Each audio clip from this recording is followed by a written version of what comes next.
a look at some of those senses here in Joshua 10. So you may remember, right? Last Sunday we looked at what happened with the Gibeonites, and we saw that some of the Canaanite kings were planning on taking revenge on them.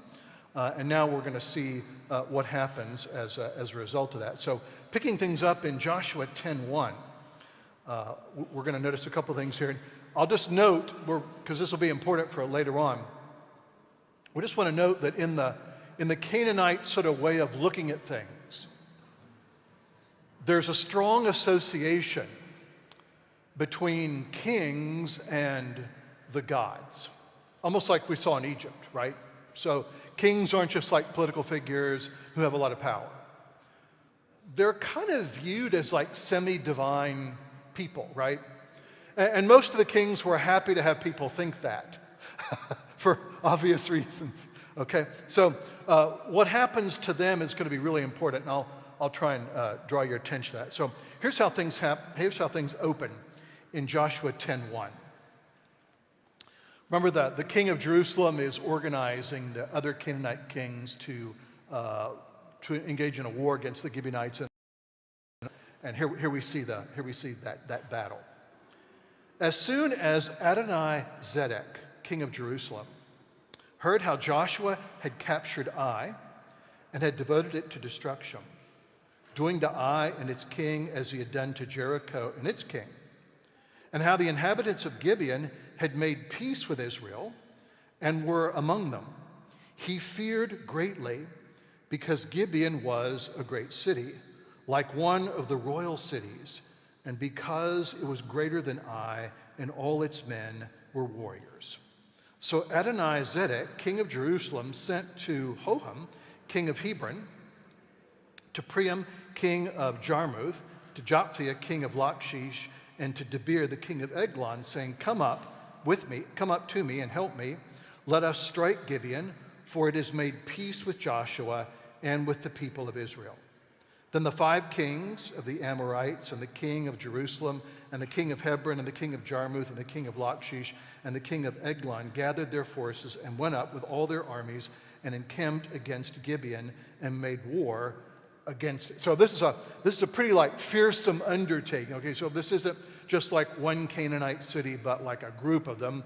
And all these city-states, right, have professional armies with all the latest military gear. So they've all assembled, and now they're coming against the Gibeonites and also Israel. So this must have been like a rather fearsome thing to behold. Sort of like a scene out of Lord of the Rings, right, where the evil armies all get together and launch an attack. And the men of Gibeon sent to Joshua at the camp at Gilgal, saying, do not relax your hand from your servants. Come up to us quickly and help us. For all the kings of the Amorites who dwell in the hill country are gathered against us. So we just want to note here, I've noted this before, but we don't want to forget it, right?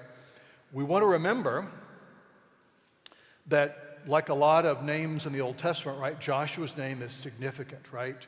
His name literally means the Lord saves.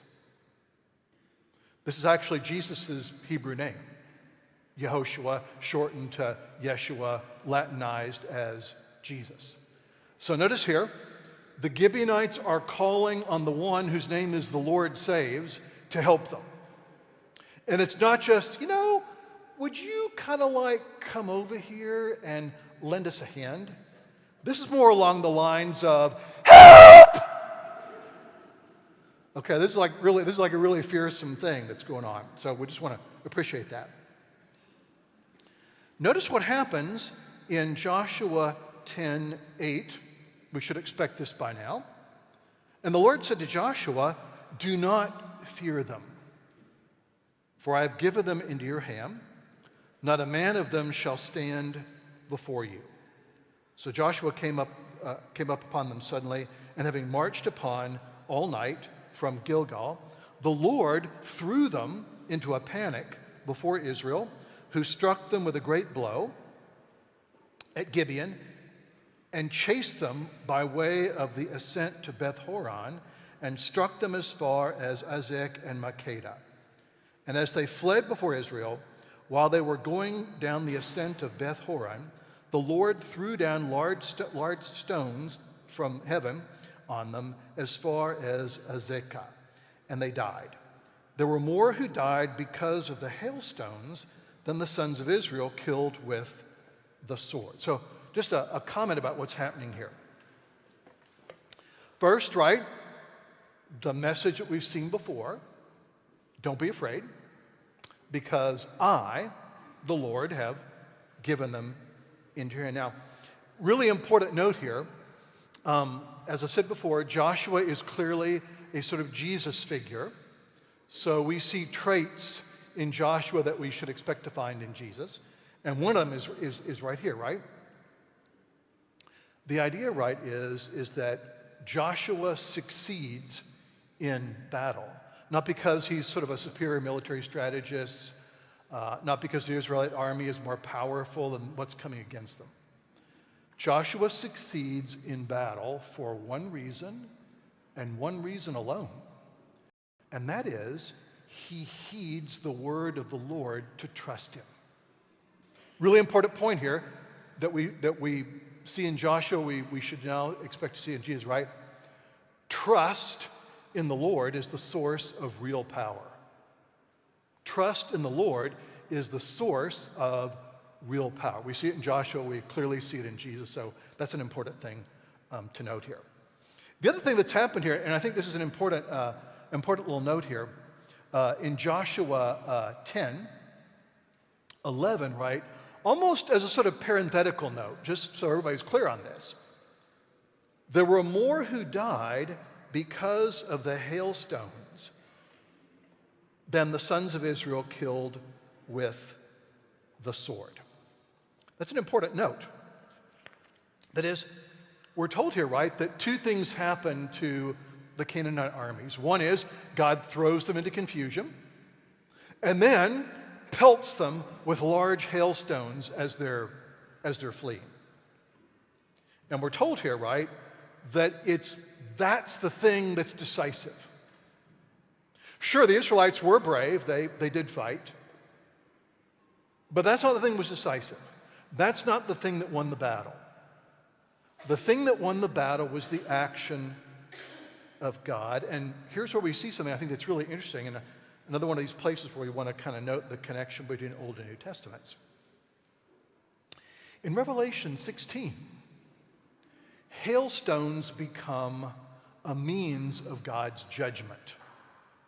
So I think we're to read this battle, right, not only as a battle about something that occurred in Israel, right, but we're also being told that we should also see this as sort of like a forward look at like the final battle that God's going to win, because we see the connection with the two hailstones. Now, there's something else that's also important here that we don't want to let go, and that's something that occurs in Joshua 10:12 and following.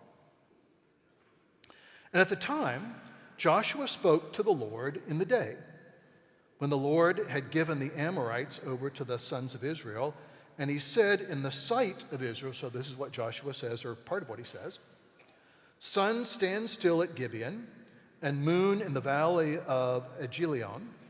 And the sun stood still, and the moon stopped, until the nation took vengeance on their enemies. Is this not written in the book of Jashar? The sun stopped in the midst of the heavens, and it did not hurry to set for about the whole day. There has been no day like it before or since, when the Lord heeded the voice of a man, for the Lord fought for Israel. Now, that's a really important thing, and we just want to stop and kind of think through it for a minute. Notice that something really significant happens here.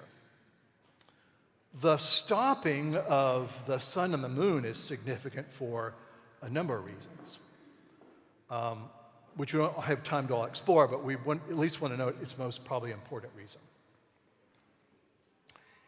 In Canaanite religion, the sun and the moon were divinities. Here they're revealed not to be, because a greater power stops them. So notice what's going on here. Back in Joshua 10:1, we met the king of Jerusalem, who has an interesting name, Adonai Zedek, which literally means something like